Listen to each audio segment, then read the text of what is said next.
ВМО. Почитувана македонска јавност, почитувани колеги, денес имам 3 пратенички прашања за поставување. Едното е за премиерот, а останатите 2 за министерот за образование и наука. Почитуван Ковачевски, на 101-та седница одржана на 26.1.2023 година, на поставеното прашање што направи во изминатиот период Советот за унапредување на образованието и науката, колку состаноци имате одржано, кои заклучоци сте ги донели и дополнително, дали и колку сте платени, ми беше одговорено, ве цитирам од стенограмските белешки. Самиот Совет досега има одржано 16 состаноци, кои што се оперативни состаноци, ниту еден член од нив на Советот не добива никакви дополнителни финансиски средства, бидејќи тоа е дел од обврските, одговорностите и работите на секој министер што учествува во работата на Советот.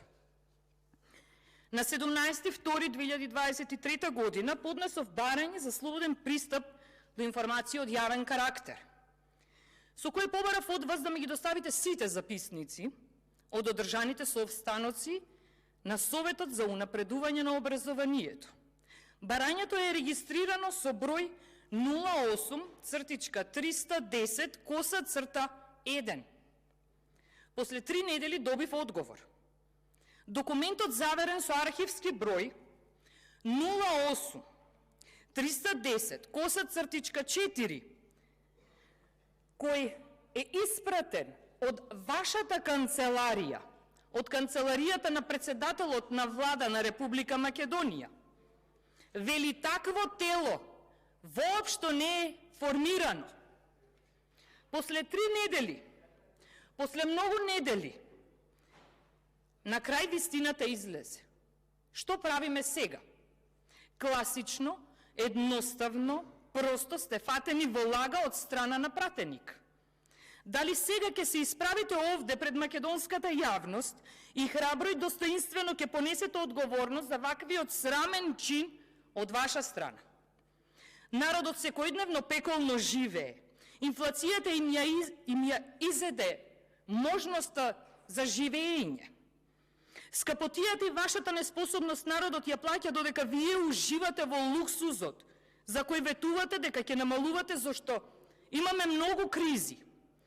Народот го спремате дополнително да го полни буџетот за вие да уживате.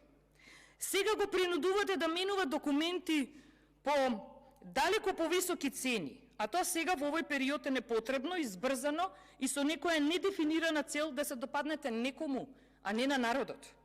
Ама што да очекуваме од вас кога вие самите рековте дека не е битно мислењето на народот? Што знаете вие кога седите тука на поклон, а не на макотрпно заработена функција? Ковачевски, кога лажете пратеник, не го лажете само пратеникот, ја лажете целата македонска јавност. Лагата кажана овде останува запаметена за секогаш во меморијата на законодавниот дом. Моето конкретно прашање е: дали сега ќе покажете поинаква машка храброст, онака каква што предававте во Виена со вашиот недемократски и недипломатски речник? Дали сега ќе излезете така храбро и ќе се извините на македонската јавност за лагите изнесени од ваша страна? Потребна е одговорност. А доказите ги имаме. Следно сакам да поставам прашање на министерот Шакири. Сакам за вовед да ве подсетам дека за справување со многуте проблеми и кризи што ги имавме во Македонија, на 28 април минатата година од страна на ВМРО ДПМН беше подадена рака за соработка и спас од катастрофалните состојби во кои се наоѓа земјата. Беа понудени експертски тимови за соработка во многу области, меѓу кои од областа на образованието. Пробоно, без никаква надоместок и никакви привилегии, ние подадовме рака за спас на Македонија. Оваа можност за соработка беше одбиена. Министер, статистиката не ви оди во прилог. 2/3 од граѓаните се незадоволни од квалитетот на образованието денес. А во минатото, кога демек се живееше во режим, довербата била далеку поголема од денес. Вие од ДУИ сте на власт 20 години. 20 години се вадите дека други се неспособни, а вам караванот ви врви. 20 години не покажавте доблест да признаете дека не сте понудили реформи, учествувате во сите реформи, а за неспроведувањето и немањето квалитет во реформите, другите ви се криви. Потребна е одговорност. Министер, само за пример ќе земам и ќе ги спомнам наставниците по географија. Тие во 6 оделение, наместо досегашните 2 часа, ќе можат да предаваат во новиот предмет историја и општество само 1 час.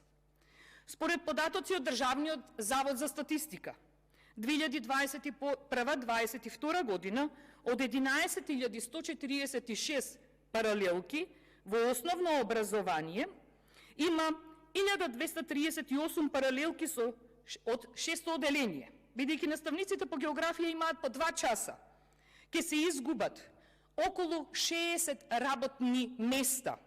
Доколку концепцијата продолжи, ќе се изгубат многу повеќе работни места, или околу повеќе од 200 наставници по географија постои ризик да останат без часови.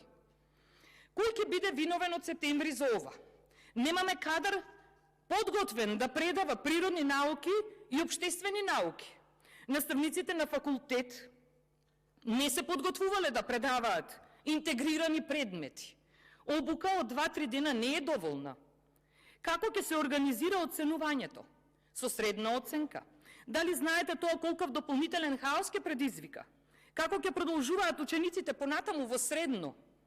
Кој ќе биде виновен што голем број на наставници, не само географи, туку и историчари, македонисти, биолози и така натаму, постои ризик да останат без работа со имплементација на катастрофалната и избрзана реформа на Мила Царовска.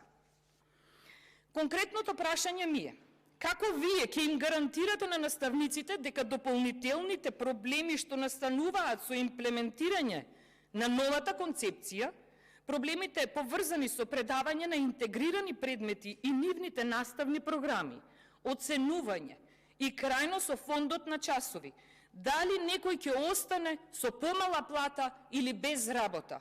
Која е вашата сериозна анализа поврзана со ова?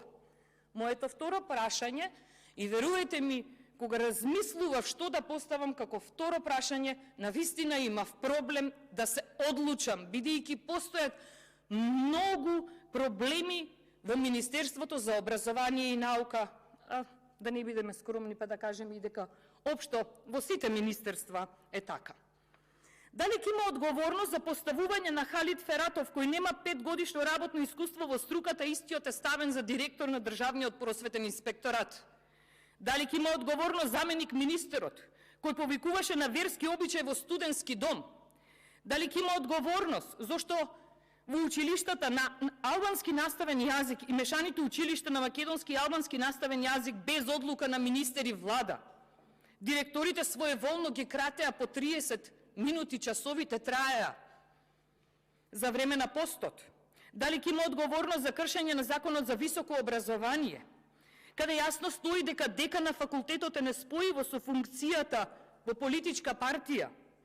Дали ќе има одговорност за лошите услови во студентските домови? Дали ќе има одговорност за учебникарството, проблемите што произлегуваат со тоа? Дали ќе има одговорност за нефункционирањето на е-дневник и целата администрација што е поврзана со овој проблем? Дали ќе има одговорност за свидетелства? Оваа година ќе имаме ли свидетелства? Но на крајот ќе кажам моето конкретно прашање и нека биде поврзано со она што не чека од септември.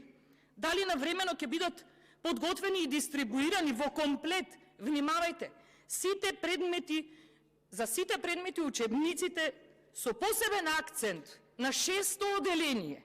Не го заборавајте фактот дека учениците од 1-во, 2-ро и 3-то оделение не ги враќаат учебниците или пак ке нема пари, ке кажете во јавноста. Министер, одговор сакам на поставените прашања, а не да го предавате прашањето на некој друг. Ви благодарам.